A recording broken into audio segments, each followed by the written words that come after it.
मुहावरे और लोकोक्तियां। बच्चों, आज मैं आपको हिंदी भाषा के अंतर्गत पाठ 14 में मुहावरे और लोकोक्तियों को पढ़ाऊंगी। ठीक है, अब ये आपके जो लेसन ये है, ये आपका तीनों टर्म में आएगा, फर्स्ट टर्म, सेकेंड टर्म और थर्ड टर्म। इसलिए इनका 3 भागों में विभाजन है। तो इसका पहला जो भाग है वो आपका फर्स्ट टर्म में आएगा इस लेसन से। तो सबसे पहले हम क्या पढ़ेंगे? मुहावरे। तो मुहावरे देखिए, सबसे पहले पहला मुहावरा है आपका अकल का दुश्मन होना। इसका अर्थ क्या होता है? मूर्ख होना। बाकी प्रयोग, उसे आप लाख समझाइए, वह तो अकल का ऐसा दुश्मन है कि कुछ भी नहीं समझेगा। पहला क्या है? अकल का दुश्मन होना। यह आपका मुहावरा है, इसका अर्थ हुआ मूर्ख होना।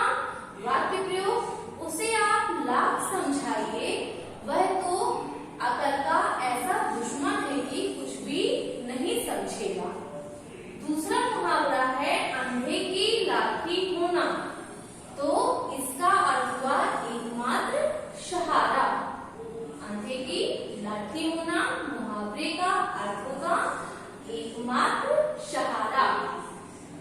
इसका वाक्य क्या होगा? वाक्य प्रयोग, मैं क्रोध में अंधा हो गया था, तो तुमने अंधे की लाठी बनकर मुझे बचा लिया। तीसरा है अंगूठा दिखाना।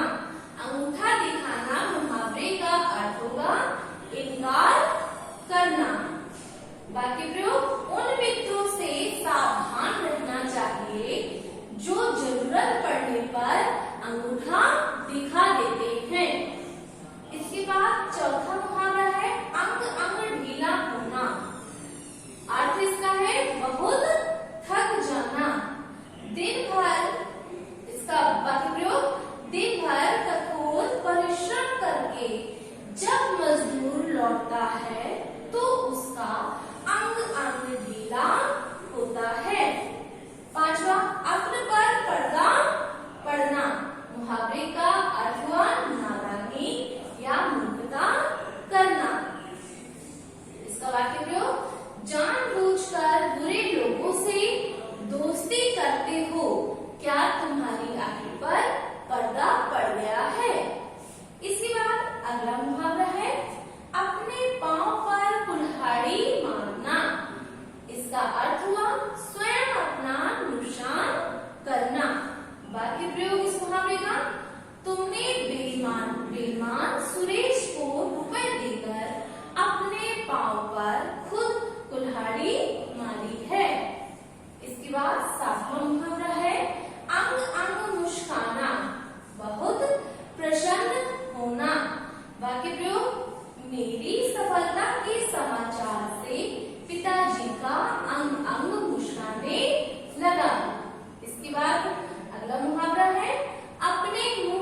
नहीं समझेगा।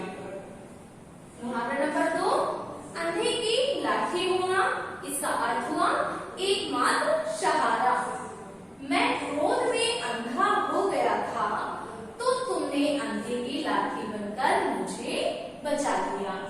इसके बाद तीसरा मुहावरा है अंगूठा दिखाना। अर्थ इनकार करना। वाक्य प्रयोग, उन मित्रों से सावधान रहना चाहिए जो जरूरत पड़ने पर अंगूठा दिखा देते हैं।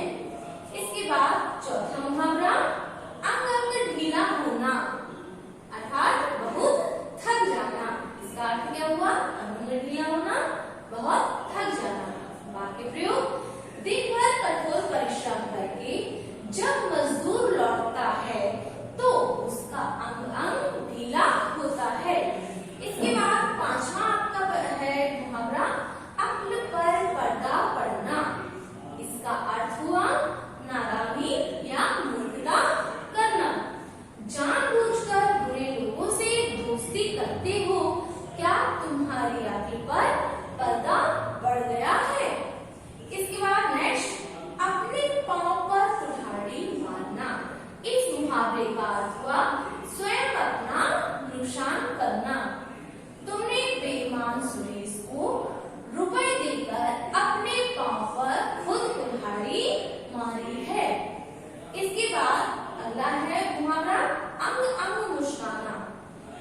इसका अर्थ हुआ बहुत प्रसन्न होना। वाक्य प्रयोग, मेरी सफलता के समाचार से पिताजी का अंग अंग मुस्कुराने लगा। इसके बाद आठवां है मुहावरा अपने मुंह मियां मिट्ठू बनना। अर्थ अपनी प्रशंसा करना। आप तो हमेशा अपने मुंह मियां मिट्ठू बने रहते हैं, कोई और कहे तो बात हो। इसके बाद अगला है आंसू पोंछना, अर्थात सांत्वना देना। मित्र की विपत्ति में धन से उसकी मदद ना भी कर सको तो बातों से आंसू ही पोंछ लो। इसके बाद आखिरी इसमें मुहावरा है आंखें खुलना, अर्थात सही स्थिति का बोध होना। शालिनी सब कुछ प्रतियोगिता, शालिनी एक भी प्रतियोगिता नहीं जीत पाई तो हमारी आंखें खुल गई। अब ये तो हुए बच्चों मुहावरे। इसके बाद मैं आपको पढ़ाने जा रही हूँ लोकोक्ति।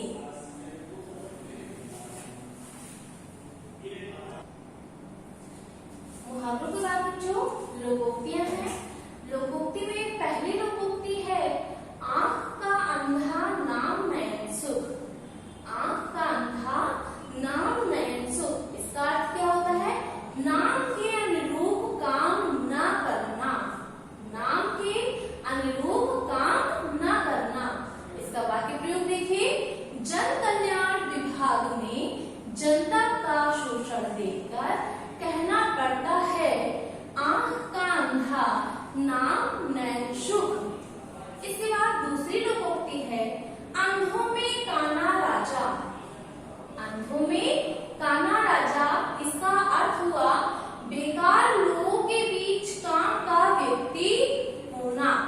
बेकार लोगों के बीच में काम का व्यक्ति होना।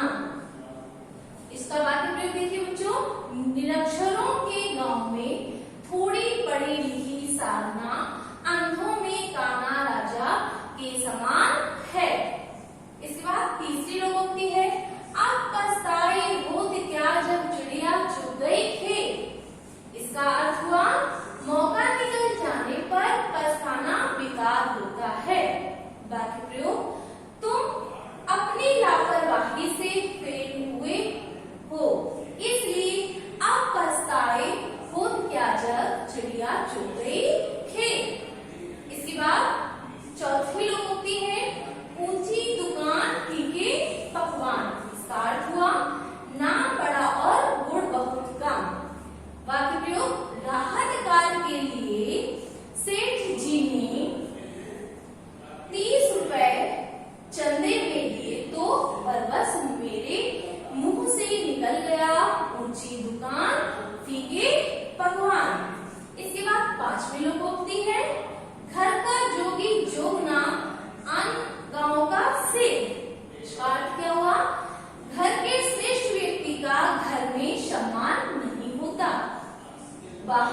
हो सकता है।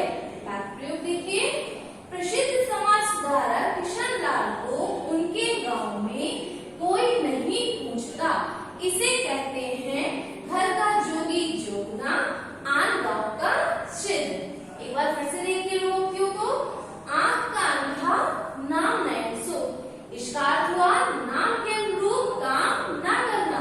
बात प्रयोग, जन कल्याण विभाग में जनता का शोषण देखकर कहना पड़ता है आंख का अंधा नाम नयन सो।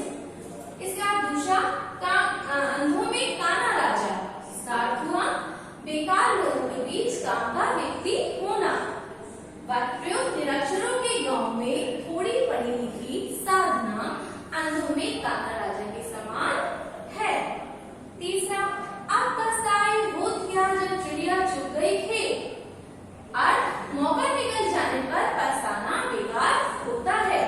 बात प्रयोग, तुम अपनी लापरवाही से फेल हुए हो, इसलिए आप पछताई होत क्या जब चिड़िया चुग गई खेत। इसके बाद चौथा देखिए लोकोक्ति, ऊंची दुकान फीके पकवान, अर्थ नाम बड़ा और गुण बहुत कम। बाकी प्रयोग, राहत कार्य के लिए सेठ जी ने 30 रुपए चंदे में दिए तो बरबस। बरबस का क्या होता है कि ना चाहकर भी कहना पड़ता है, जहाँ पर उसे कहते हैं बरबस, मेरे मुंह से निकल गया ऊंची दुकान फीके पकवान। इसके बाद पांचवा है, घर का जोगी जोगना, आन गांव का शेर, अर्थ घर के श्रेष्ठ व्यक्ति का घर में सम्मान नहीं होता है, बाहर हो सकता है। बात प्रयोग, प्रसिद्ध समाज सुधारक किशन लाल को उनके गांव में कोई नहीं पूछता, इसे कहते हैं घर का जोगी जोगना, आन गांव का शेर। तो बच्चों, आज के लिए इतना ही। आप इस चैप्टर से मुहावरे और लोकोक्तियां जितनी मैंने कराई हैं, इनको बहुत अच्छे से स्मरण करेंगे तथा नोटबुक में भी नोट करेंगे। आज के लिए इतना ही। Thank you students.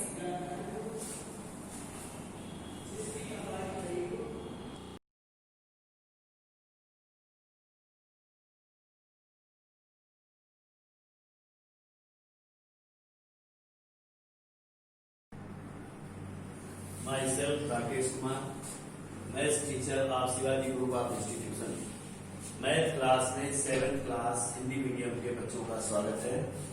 तो बच्चों, आपने पिछली क्लास में एक्सरसाइज नंबर 4.1 यानी चैप्टर अनुपात एवं समानुपात के एक्सरसाइज 4.1 के क्वेश्चन नंबर 2 तक अध्ययन कर लिया था।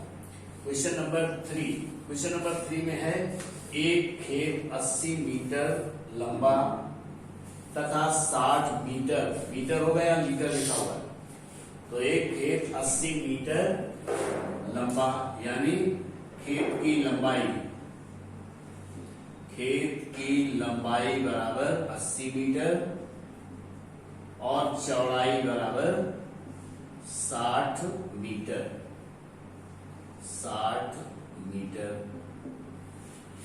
है। इसकी लंबाई व चौड़ाई में अनुपात ज्ञात कीजिए। तो लंबाई अनुपात चौड़ाई, लंबाई अनुपात चौड़ाई बराबर, तो लंबाई को पहले लिखेंगे यानी 80 अनुपात 60, तो बराबर, अब 10 से भाग इसमें भी चला जाएगा, इसमें भी चला जाएगा, तो इसको हम 0 से 0 तो पहले काट देंगे। अब 2 से भी कट जाएगा, 2 चौको 8 और 2 तिहाई 6 बराबर 4 अनुपात 3। ध्यान देने की बात यह है कि अगर इसमें चौड़ाई अनुपात लंबाई कह दिया जाए तो ये अनुपात उल्टा हो जाएगा, 3 अनुपात 4 हो जाएगा। या ध्यान दें, चौड़ाई अनुपात लंबाई तो बराबर चौड़ाई कितनी है 60 अनुपात 80, तो 0 से 0 इसमें भी कैंसिल होगा। अब 2 तिहाई 6, 2 चौको 8 बराबर 3 अनुपात 4। अगर कहा जाए लंबाई और चौड़ाई में अनुपात तो आपका 4 अनुपात 3 होगा। अगर कहा जाए चौड़ाई अनुपात लंबाई, चौड़ाई और लंबाई में अनुपात तो 3 अनुपात 4 होगा। वैसे आंसर आपका बुक में ये आ रहा होगा, लेकिन उसने कहा है लंबाई और चौड़ाई में अनुपात, तो आना ये चाहिए था। Question number 4। क्वेश्चन नंबर 4 में है, विकास एक फैक्ट्री में काम करता है तथा 1750 रुपए प्रति माह कमाता है, यानी प्रति माह वेतन, प्रति माह आय बराबर 1750 रुपए। यदि वह अपनी कमाई के 250 रुपए बचाता है तो मासिक बचत बराबर 250 रुपए। तो इसका अनुपात ज्ञात कीजिए। अब इसमें आपके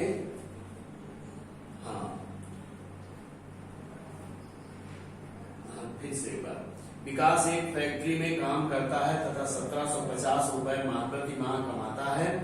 यदि वह अपनी कमाई से प्रति माह 250 रुपए बचाता है तो इनका अनुपात ज्ञात कीजिए। तो बचत अनुपात आय, मासिक आय, बचत कितनी है 250 अनुपाते 1750। अब हम चाहें तो इसको भिन्न में भी अनुपात को लिख सकते हैं, तो या 250 बटे 1750, 0 से 0 कैंसिल हो गया। अब 25 से भाग चला जाएगा दोनों में, तो आप 5 से ले लीजिए, तो 25 और 5 यही 15 और 25, 5 से भी चला जाएगा, यानी 5 बटे 35 हो गया। 5 एकम 5, 5 सत्य 35 बराबर 1 बटे 7 या 1:7। ये हो गया बचत अनुपात मासिक आय। अगर हम कह देते मासिक आय अनुपात बचत, तो 7:1 हो जाता। शायद समझ गया होंगे। अब क्वेश्चन नंबर 5 में है, निम्न अनुपातों की तुलना कीजिए। Question number 5।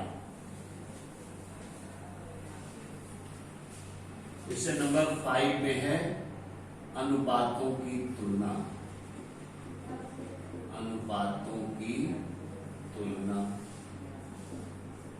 फर्स्ट पार्ट है इसका 15:16, 15:16 या 24:25, 24:25। अब इनको भिन्न में बदलते हैं, चेंज इन फ्रैक्शन। तो इसको हम कह सकते हैं 15/16 या इसको 24/25। अब हमको इसमें देखना है कौन सा अनुपात बड़ा है, तुलना का मतलब तो है। तो सबसे पहले हमको देखना कौन सी भिन्न बड़ी है। तो 16 और 25 का एलसीएम ले लें। तो 16 और 25 का एलसीएम क्या होगा, एलसीएम बराबर 16 और 25 का होगा 16 गुणा 25 बराबर 400। ठीक, क्योंकि ये अभाज्य संख्या है, इसलिए हमने चूंकि 16 में अभाज्य गुणनखंड करेंगे तो सभी 2 होंगे और इसमें 5 होंगे, तो इसलिए दोनों का गुणा कर दिया। तो अब इसमें अगर इस संख्या में 25 से गुणा कर दें, इस संख्या में 16 से गुणा कर दें, तो हर बराबर हो जाएंगे। अब हमको हर बराबर करना है, तो हर बराबर करने के लिए 15/16, यानी 16 में किस संख्या का गुणा किया जाए कि 400 हो जाए, तो 25 का ही तो करेंगे। तो अंश व हर दोनों में 25 का गुणा कर देंगे, या 24/25। अब 25 की जगह में यहाँ 400 लाना है, तो 16 से गुणा करना होगा, तो गुणा 16 इनने क्या हो गई हमारी, इसका गुणा इसमें कर, तो 15×5 75, 15 दूनी 30, 7 37/400, यानी 375/400, या इसमें 16 चौको 64, और 16 दूनी 32 6 38 बटे 400। अब देखिएगा हर तो दोनों समान हो गए, तो अंश कौन सा बड़ा हो गया? 384। इसका मतलब है ये अनुपात बड़ा होगा, यानी 15 बटे 16 इज स्मॉलर देन 24 बटे 25। या आप इसको ऐसे कह सकते हैं 15:16 स्मॉलर देन 24:25। दोनों सही, चाहे आप इसको आंसर कह दें और चाहे इसको आंसर कह दें, शायद आ गया होगा। तो इसी प्रकार से इसका दूसरा पार्ट भी आप देख लीजिए। सेकेंड पार्ट में है 4/10, 4:10 या 13:50, 13:50। तो फिर से इसको 4/10 या 13/50।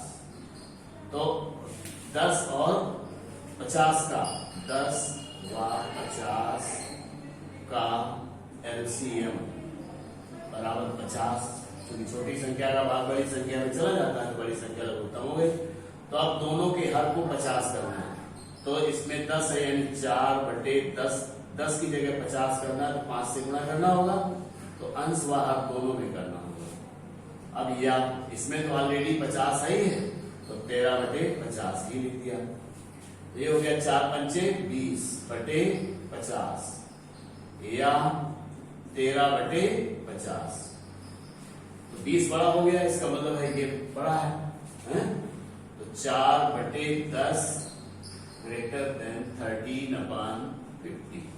या अब अगर फ्रैक्शन को उसको कहना है अनुपात को, तो 4:10 और ये बड़ा है 13:50 से, 13:50 से। तो क्वेश्चन नंबर 5 ऐसे ही है, सभी आप कर सकते हैं। फिर क्वेश्चन नंबर 6 है, एक व्यक्ति की मासिक आय 12,000 रुपए है। क्वेश्चन नंबर 6, व्यक्ति की हम नोट जो करेंगे वो केवल मासिक आय ही नोट करेंगे, कुछ दिया पॉइंट। तो व्यक्ति की मासिक आय, व्यक्ति की मासिक आय बराबर 12,000 रुपए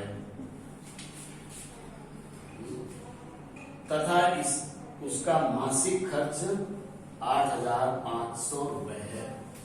मासिक खर्च बराबर 8,500 रुपए है। अनुपात ज्ञात कीजिए।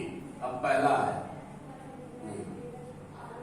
अनुपात ज्ञात कीजिए, तो इन दोनों में अनुपात ज्ञात करना है।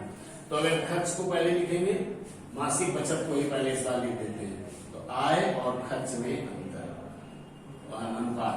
तो आय अनुपात खर्च। तो आय आपकी कितनी है? 12,000 रुपए, अनुपाते 8,500। हम इनको भिन्न में भी लिख सकते हैं, तो 12,000 बटे 8,500।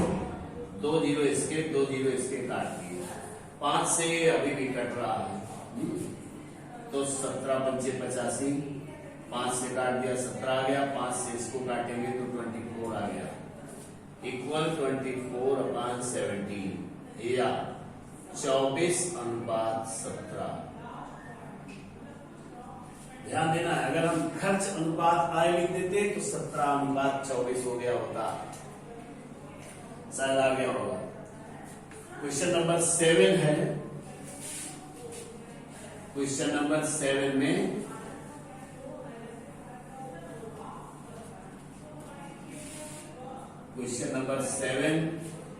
में है, किसी टोकरी में 180 अंडे हैं जिनमें 40 अंडे सड़े हैं। कुल अंडे बराबर कुल अंडों की संख्या संख्या बराबर 180 और सड़े अंडे बराबर सड़े अंडों की संख्या बराबर 40। हाँ, तो याद कीजिए सड़े अंडे व अच्छे अंडे, तो अच्छे अंडों की संख्या तो नहीं, तो यहां से हम अच्छे अंडों की संख्या ज्ञात कर सकते हैं। अच्छे अंडों की संख्या बराबर, तो ध्यान देना है पूरे अंडे हमारे पास 180 हैं और सड़े अंडे कितने हैं 40। तो अगर 180 में 40 घटा देंगे तो अच्छे अंडों की संख्या मिल जाएगी। तो 180 माइनस 40 बराबर 140 अंडे। ठीक, ये अच्छे अंडे हैं। अब इसने कहा है पहला पार्ट है इसका फर्स्ट, सड़े अंडे व अच्छे अंडों का अनुपात। सड़े अंडों एवं अच्छे अंडों का अनुपात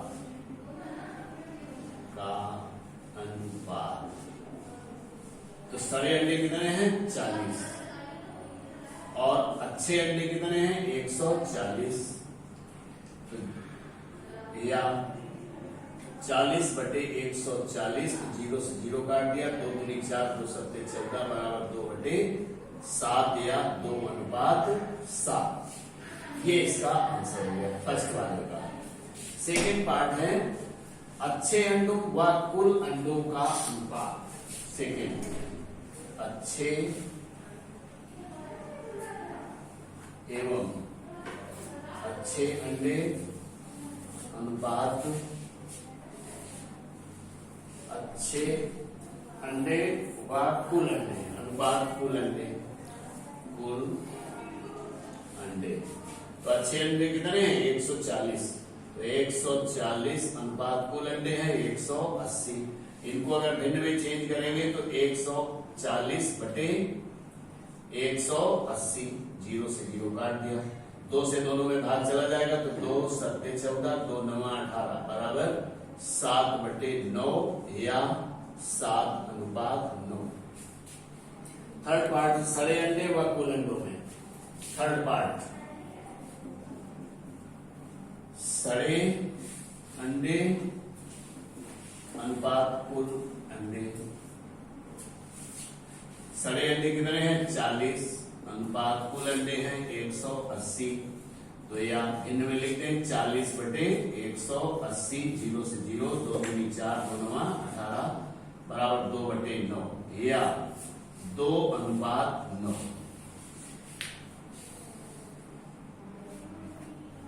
तो बच्चों आपका इस एक्सरसाइज नंबर 4.1 का क्वेश्चन नंबर 7 तक हो गया है। क्वेश्चन नंबर 8 से नेक्स्ट क्लास में बताएंगे। Thank you.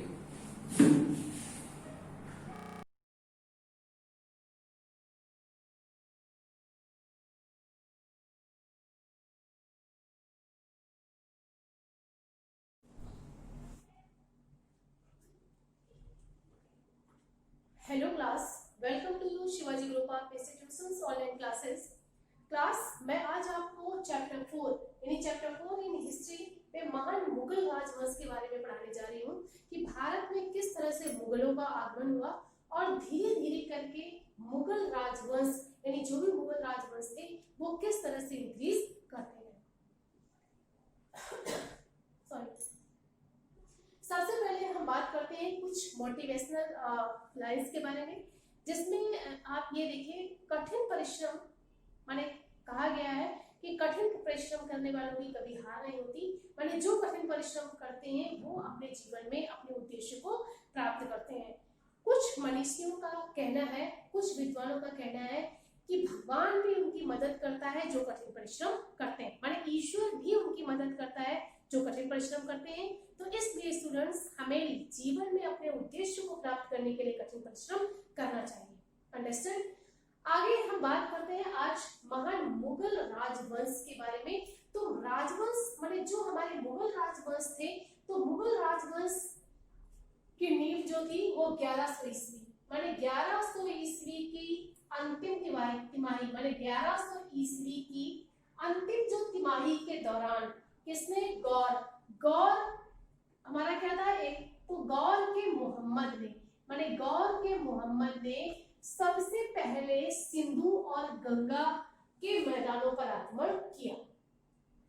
क्यों आक्रमण किया? गौर के मोहम्मद ने सिंधु और गंगा के मैदानों पर आक्रमण करने का उद्देश्य क्या था? तो उसका उद्देश्य केवल भारत की संपन्नता था। माने भारत की संपन्नता को देखते हुए उसने भारत पर आक्रमण किया और भारत पर इन मैदानों माने सिंधु और गंगा का जो मैदान था वो क्या था? अधिक संपन्नशाली था। माने यहाँ अधिक संपन्नता पाई जाती थी। तो उस संपन्नता या धन के लालच में उसने सिंधु और गंगा के मैदानों पर आक्रमण किया और इस माने मोहम्मद का उसका जो सेनापति था वो कौन था? कुतुबुद्दीन ऐबक। माने कुतुबुद्दीन ऐबक मोहम्मद गौरी का यानी मोहम्मद का क्या था? सेनापति था। माने मोहम्मद गौरी ने 1100 ईस्वी में माने सिंधु और गंगा नदी के मैदानों पर आक्रमण किया। उसका केवल उद्देश्य जो था वो भारत से धन का यानी धन लोलुपता था। माने पैसे को अधिक से अधिक यहाँ से ले जाना था। इस मोहम्मद का जो सेनापति था वो कौन था? कुतुबुद्दीन ऐबक था। कुतुबुद्दीन ऐबक माने दिल्ली सल्तनत के पहले माने दिल्ली सल्तनत में सबसे पहले माने दिल्ली सल्तनत का जो सबसे पहला जो राजवंश था उसे मामलुक राजवंश भी कहा जाता है। मामलुक राजवंश का मतलब होता है, मामलुक शब्द का मतलब ही होता है गुलाम मतलब सेवक। माने मामलुक शब्द का जो मतलब है वो गुलाम वंश से है। तो सबसे पहले दिल्ली सल्तनत में मामलुक राजवंश की स्थापना की गई। मामलुक शब्द का जो मतलब होता है वो क्या होता है? गुलाम ही होता है। तो ऑलरेडी कुतुबुद्दीन ऐबक कौन था? मोहम्मद गौरी का गुलाम था और मोहम्मद गौरी भी स्वयं गुलाम था। अंडरस्टैंड? माने मोहम्मद गौरी भी स्वयं गुलाम था तथा मोहम्मद गौरी का जो सेवक था वो कुतुबुद्दीन ऐबक था। इसलिए दिल्ली सल्तनत का जो पहला राजवंश था उसे मामलुक वंश या गुलाम वंश के नाम से जाना जाता है। इस राजवंश की स्थापना 1211 ईस्वी में की गई थी। माने इस राजवंश माने मामलुक या गुलाम वंश की स्थापना 1112 ईस्वी में की गई। मामलुक राजवंश के बाद विभिन्न मुस्लिम राजवंशों ने कितने 1211 से 1526 के बीच माने कई राजवंशों ने धीरे धीरे शासन किया। तो आपको अब ये समझ में आ गया होगा कि सबसे पहले 1100 ईस्वी में गौर के मोहम्मद ने भारत के गंगा और सिंधु नदी के मैदानों पर आक्रमण किया। इन मैदानों पर आक्रमण करने के समय उसका जो सेनापति था वो कुतुबुद्दीन ऐबक था। उसका भारत पर उस समय आक्रमण करने का केवल एक उद्देश्य था धन लोलुपता। माने इंडिया भारत से अधिक मात्रा में धन अफगान ले जाना। माने वो अधिक मात्रा में धन ले जाकर वहां अपने देश में केवल इसे वहां के विकास विकास कार्य में लगाना था। सबसे पहले दिल्ली सल्तनत में मामलुक राजवंश की स्थापना की गई। इस राजवंश की स्थापना 1211 ईस्वी में की गई थी। माने 1211 ईस्वी से 1526 ईस्वी के बीच कई राजवंशों ने धीरे धीरे यहाँ पर शासन किया। आगे हम बात करते हैं बाबर की। बाबर कौन था?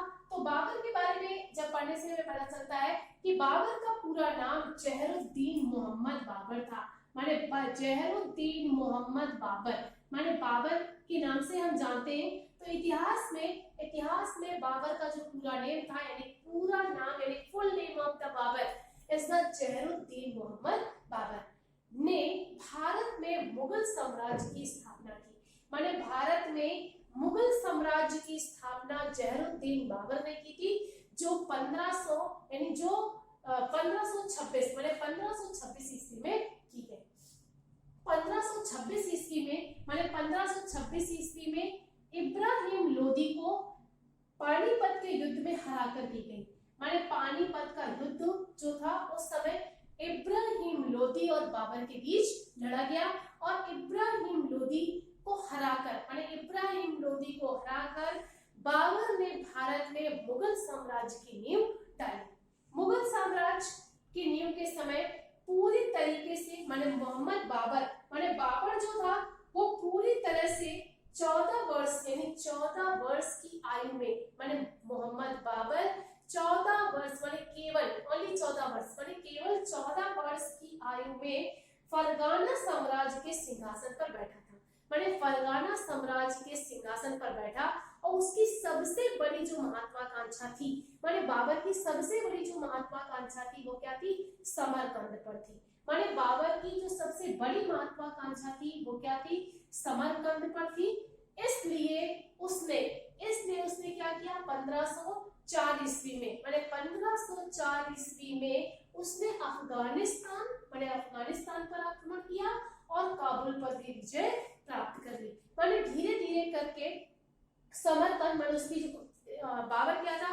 14 वर्ष की माने 14 वर्ष की आयु में सबसे पहले वह मध्य एशिया यानी मध्य एशिया के फरगाना साम्राज्य के सिंहासन पर बैठा था।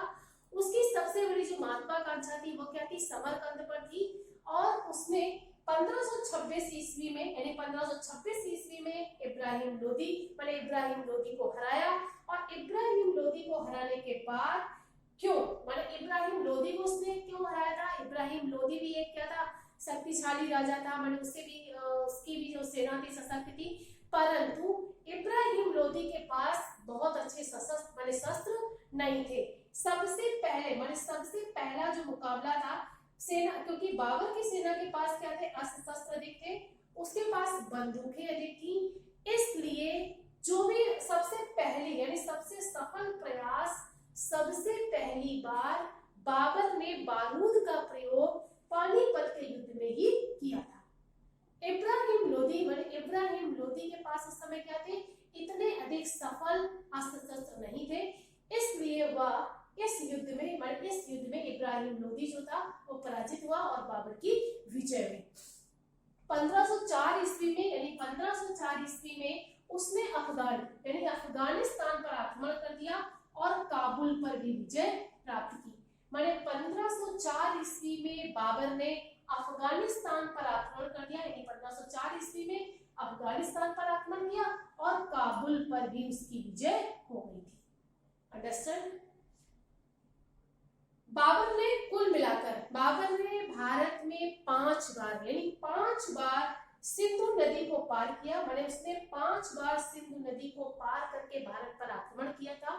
माने बाबर ने क्या भारत पर आक्रमण करने के लिए उसने 5 बार सिंधु नदी को पार किया और 5वें अभियान माने 5वीं बार में 4 बार असफल होने के बाद 5वें अभियान में उसने पानीपत के प्रथम युद्ध में अप्रैल 1526 में इब्राहिम लोदी को हरा पाया था। माने अब आपको फिर से देख लीजिए कि बाबर जो था, बाबर ने भारत में एंट्री करने के लिए, भारत में प्रवेश करने के लिए उसने 5 बार सिंधु नदी को पार किया और 5वें अभियान में उसने पानीपत के प्रथम युद्ध में 1526 ईस्वी में इब्राहिम लोदी को हराया था। इब्राहिम लोदी को पानीपत के युद्ध में हराने के बाद पानीपत के युद्ध में इब्राहिम लोदी को हराने के बाद क्या था? मुगल शासन की नींव यानी मुगल शासन की शुरुआत हो गई थी, या हम कह सकते हैं मुगल शासन की नींव स्टार्ट हो गई थी। अकबर ने मुगल साम्राज्य की वास्तविक नींव माने बाबर के बाद बाबर ने क्या था? केवल मुगल साम्राज्य की स्थापना की थी या मुगल शासन की शुरुआत की थी, परंतु अकबर ने मुगल साम्राज्य की वास्तविक नींव तो 1556 ईस्वी में रखी थी। माने अकबर ने भारत में 1556 ईस्वी में मुगल साम्राज्य की वास्तविक नींव रखी, जिसमें पानीपत के युद्ध के समय भारत की जो राजनीतिक ताकतें थी वो अफगान और राजपूत माने भारत की जो राजनीतिक माने जो भी हमारी पॉलिटिकल पावर्स थी वो क्या थी? अफगान और राजपूत थी।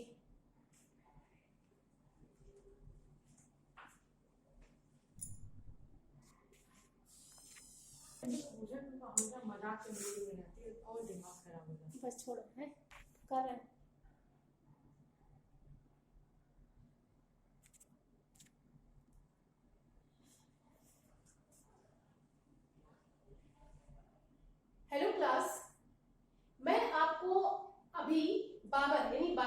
बारे में पढ़ा रही थी।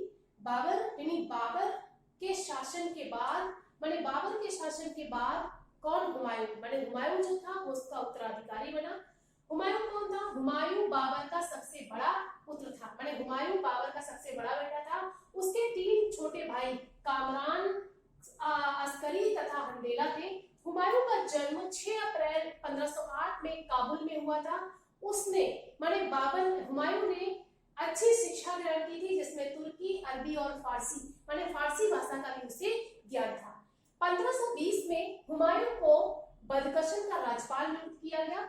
माने उस समय माने 1520 के समय माने 1526 में बाबर ने भारत पर आक्रमण किया और भारत में आक्रमण करने से पहले उसने हुमायूं को बदकशन का राज्यपाल नियुक्त किया था। उस समय हुमायूं की उम्र 12 वर्ष थी। माने तथा 1526 में बाबर के आक्रमण के बाद 1530 में बाबर की मृत्यु हो गई। माने 1530 ईस्वी में बाबर की मृत्यु के बाद 1530 में हुमायूं को उत्तराधिकारी चुना गया था। माने हुमायूं क्या था? बाबर का उत्तराधिकारी बना तथा 30 दिसंबर 1930 में वह आगरा के सिंहासन पर बैठाया गया और आगरा के सिंहासन पर बैठते समय उसकी उम्र जो थी वो केवल 23 वर्ष थी।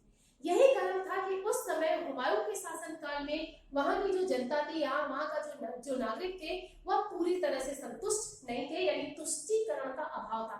तुष्टीकरण का अभाव से मतलब ये है कि पूरी जनता जो थी वो संतुष्ट नहीं थी। क्यों? क्योंकि शुरुआत में हुमायूं को कई कठिनाइयों का सामना करना पड़ा, जनता के द्वारा तथा अपने भाइयों के द्वारा भी उससे कई कठिनाइयां संघर्ष करनी पड़ी। राजपूतों यानी उसे अफगानों द्वारा, राजपूतों द्वारा कई जो थी वो समस्याएं थी तथा उसने उसके प्रति निष्ठावान माने वह कई तरीके से निष्ठावान निर्णय लेने में असमर्थ था। तो इस प्रकार हम कह सकते हैं कि हुमायूं क्या था? बाबर का सबसे बड़ा बेटा था। माने उसने बहुत ही कम एज में राज सिंहासन संभाला था, इसलिए उसे कई कठिनाइयों का सामना करना पड़ा। तो स्टूडेंट्स, मैंने आज आपको महान मुगल राजवंश क्या थे, इसकी स्थापना भारत में किस तरह से हुई तथा बाबर और हुमायूं के बारे में बताया है। आज के इस वीडियो के माध्यम से मुझे आशा है आपको महान मुगल राजवंश क्या थे, बाबर और हुमायूं के बारे में अच्छी तरह आप समझ गए होंगे। मैं नेक्स्ट वीडियो के माध्यम से आपको इस चैप्टर के अगले टॉपिक्स के बारे में पढ़ाऊंगी। Thank you for attending this class.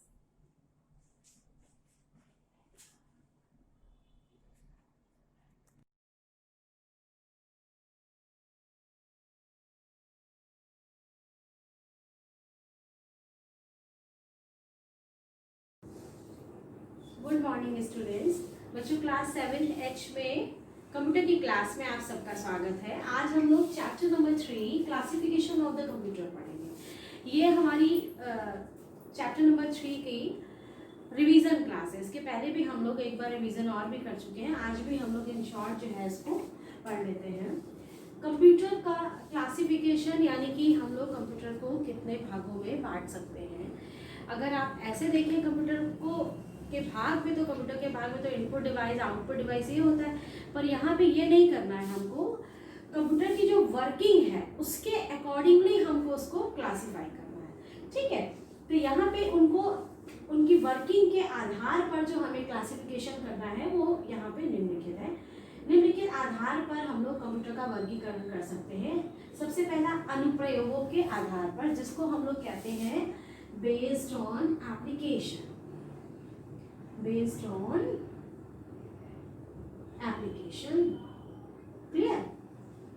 उसके बाद आपकी बारी आती है उद्देश्य के आधार पर। दिस इज द सेकेंड, उद्देश्य के आधार पर। इसको हम लोग कहते हैं based on purpose. Based on purpose. And the third is आकार के आधार पर, यानी कि आपका हो गया बेस्ड ऑन साइज। तो इस तरह से बच्चों हमारे जो कंप्यूटर का जो वर्गीकरण जो है वो 3 तरीके से किया जा सकता है। Based on application, based on purpose and based on size. यहाँ तक सबको क्लियर हो गया। अब बारी आती है कि अनुप्रयोगों के आधार पर, यानी कि एप्लीकेशन के आधार पर कंप्यूटर कितने प्रकार के होते हैं। एप्लीकेशन के आधार पर कंप्यूटर कितने प्रकार के होते हैं ये देख लीजिए।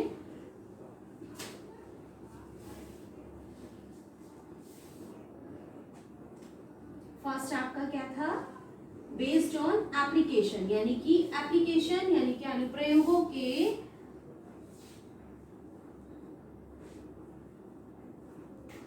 आधार पर कंप्यूटर कितने प्रकार के होते हैं। Based on application, based on application में आपके 3 तरीके के कंप्यूटर होते हैं, ठीक है। सबसे पहला आपका होता है एनालॉग कंप्यूटर। सबसे पहला आपका क्या हो गया, analogue computer. Analogue computer, clear students. Second आपका है digital computer. Digital computer,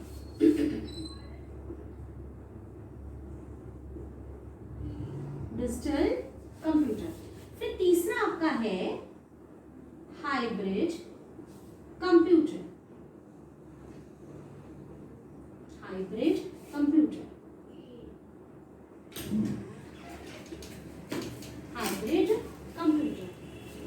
so clear all of you कि एप्लीकेशन के आधार पर हमारे कंप्यूटर कितने प्रकार के होते हैं। एप्लीकेशन के आधार पर कंप्यूटर 3 प्रकार के होते हैं, analogue computer, digital computer and the hybrid computer.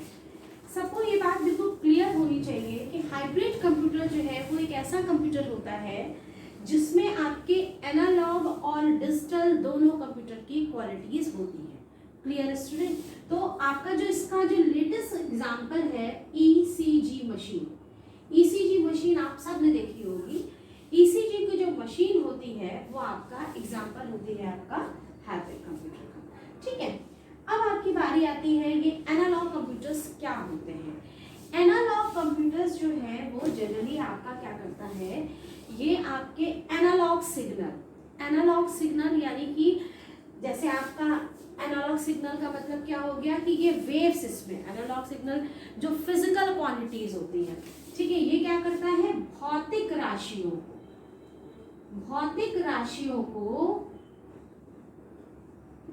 को मापने के काम आता है ना। इनका जो मेन काम क्या होता है, जो हमारी जो भौतिक राशियां, जैसे भौतिक राशि में जैसे मैं आपको बताऊं, बॉडी का टेम्परेचर के लिए हम लोग थर्मामीटर यूज करते हैं, तो थर्मामीटर भी आपका एक तरह का कंप्यूटर ही है, ठीक है। आपके घर में पानी की मोटर लगी हुई है या बिजली के लिए, लाइट के लिए जो मीटर लगा हुआ है, उसमें आप लोगों ने कभी गौर किया होगा, अब तो हमारे पास इलेक्ट्रॉनिक मीटर आ गए हैं, नहीं तो पहले उसमें आपने देखा होगा एक घड़ी जैसी, उसको सिंपल घड़ी कहा जाता था, एक घड़ी जैसी लगी रहती थी और उसमें इस तरह से ये एक निडल होती थी और यहाँ पे ये आपके नंबर्स होते थे, ठीक है, ये आपके सारे नंबर, और ये घड़ी जो है ये ऐसे पॉइंटर ऐसे घूमता था, ठीक है। तो करंट को मेजर करने के लिए होता है एमीटर और वोल्टेज को मेजर करने के लिए आपका होता है वोल्ट मीटर। तो यानी कि एमीटर और वोल्ट मीटर ये दोनों चीजें आपके क्या हो गई, एनालॉग में आ गई। क्लियर हो गया स्टूडेंट्स, ठीक है। इसी तरह से आपका और भी आपके जो है वो रडार है आपका, तो रडार भी आपका क्या होता है, वो भी आपका एनालॉग कंप्यूटर में ही आता है, ठीक है। इस तरह से आपके ये सारे जो है ये आपके एनालॉग में आ गए। लेकिन अब आपका जो एनालॉग कंप्यूटर होता है इसमें जो प्योरिटी होती है रिजल्ट की वो 100% एक्यूर नहीं होती। सपोज जैसे मान लीजिए हमारे पास अब डिजिटल थर्मामीटर आ गया है टेम्परेचर के लिए। पहले हमारे पास एक थर्मामीटर आता था, कुछ पेन जैसा होता था, कहा ना, और हम उसको जब टेम्परेचर मेजर करते हैं तो आप उसमें एक्यूरेट नहीं कहते हो। 101 बुखार, अगर थोड़ा सा भी ज्यादा है तो आप उसको 101 ही मान लेते हैं, यही करते हैं हम लोग। लेकिन जो अब आपके जो आए हैं उनमें अगर आपका 101 पॉइंट जितना भी है तो पॉइंट में भी आता है। या जो हमारे पास जो वॉच होती है, वॉच जो हम लोग हाथ पे घड़ी जो पहनते हैं, एक तो डिजिटल वॉच होती है जिसमें आपका आपने देखा होगा उसमें इस तरह से 1 घंटा 2 मिनट 30 सेकंड सब कुछ उसमें आता है कि नहीं आता। हम लोग जनरली कैलकुलेटर में जो हमारा मोबाइल है उसमें हम लोग वो डिजिटल क्लॉक ही यूज करते हैं। लेकिन आपके पहले जो है वो हमारी जो सुई वाला की बड़ी और छोटी सुई होती थी, फिर उसमें भी हम लोग अगर मान लीजिए कि कोई भी अगर आपकी जो सुई है ये दो इसके बीच में है, तो हम लोग या तो इधर का लेंगे या इधर का लेंगे, ये बीच में जो है मेजरमेंट किया हम लोग कुछ नहीं समझते, हम लोग ऐसा अप्रॉक्सीमेट इधर या इधर का ले लेते हैं, है ना। तो यहाँ इसका मतलब क्या हुआ कि ये जो रिजल्ट है ये 100% एक्यूरेट नहीं देता है। दूसरी बात क्या होती है, इनमें जो मेमोरी नहीं होती, ठीक है, जो आपके जो एनालॉग कंप्यूटर्स थे उसमें दे हैव नो मेमोरी, इनमें आपका मेमोरी नहीं होती थी। तो ये इस तरह से आपका इसके जो विशेषताएं हैं या जो इनकी क्वालिटी है एनालॉग कंप्यूटर्स की वो क्लियर हो गई। पहला चीज है भौतिक राशियों को मेजर करते हैं, जिसमें कि आपका क्या होता है, जैसे कि आपका वोल्ट मीटर है, एमीटर है, थर्मामीटर है, these are the physical quantity. इसमें रिजल्ट जो है वो 100% प्योर नहीं आता है, यानी कि रिजल्ट की एक्यूरेसी नहीं रहती है, इसमें मेमोरी नहीं होती है। क्लियर।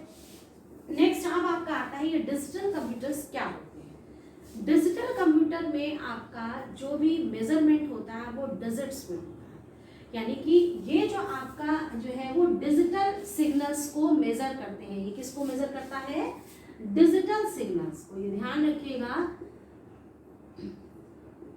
ये डिजिटल सिग्नल को मेजर करता है। किसको मापता है, ये डिजिटल सिग्नल को। और जो आपके जो डिजिटल सिग्नल होते हैं वो आपके 0 और 1 के फॉर्म में ही होते हैं। डिजिटल से जैसे हमारा वोल्टेज हम लोग कहते हैं ना, इतना वोल्टेज आ गया, या यहाँ पे वोल्टेज या तो लो होगा या हाई, 0 जो है वो लो को शो करता है और 1 जो है वो हाई। Clear student. तो इस तरह से आपका जो डिजिटल सिग्नल है, डिजिटल सिग्नल में क्या होता है, ये इसमें केवल 2 ही आपके अंक यूज होते हैं, 0 और 1। क्लियर, ठीक है। डिजिटल सिग्नल में आपका जो रिजल्ट है वो 100% एक्यूर, मतलब आपका 100% प्योर रिजल्ट आता है। इसमें मेमोरी होती है, यानी कि आप इसमें डेटा स्टोर कर सकते हैं। आपको सबको पता है कि कंप्यूटर जो है वो इसीलिए हम लोग यूज ही करते हैं। आप अपना मोबाइल यूज करें, इन सब में क्या हमारा डेटा स्टोर होता है। तो डेटा कहाँ पे स्टोर हो रहा होगा, अगर मेमोरी है तो ही तो डेटा स्टोर हो रहा होगा। तो इस तरह से क्या होगा कि इसमें आपका डेटा जो मेमोरी होती है, जहाँ पर हमारा डेटा स्टोर होता है। क्लियर। अब इनके एग्जाम्पल आपको, जैसे कि हमारा जो मोबाइल है, ठीक है, लैपटॉप है, क्लियर, उसके अलावा आपके लैब में जो पर्सनल कंप्यूटर्स है, these all are the digital computers. Clear students. Next is the hybrid computer. मैंने सबसे पहले आपको बता दिया था ऐसे कंप्यूटर जिनमें एनालॉग और डिजिटल दोनों कंप्यूटर्स की क्वालिटी होती है, these are called the hybrid computer. इनकी कैपेबिलिटी भी ज़्यादा होती है और आपको ये जनरल पर्पस के लिए यूज़ नहीं कर सकते कि हम इसमें अपना गेम खेलने की क्या करना, ऐसा कुछ नहीं कर सकते। ठीक है। इनका एग्जाम्पल है ईसीजी, जो मशीन होती है आपकी, वो आपका जो है वो हाइब्रिड कंप्यूटर में ही आती है। तो इस तरह से बच्चों आज का हमारा टॉपिक यहीं पे ख़त्म होता है। Thank you, have a nice day.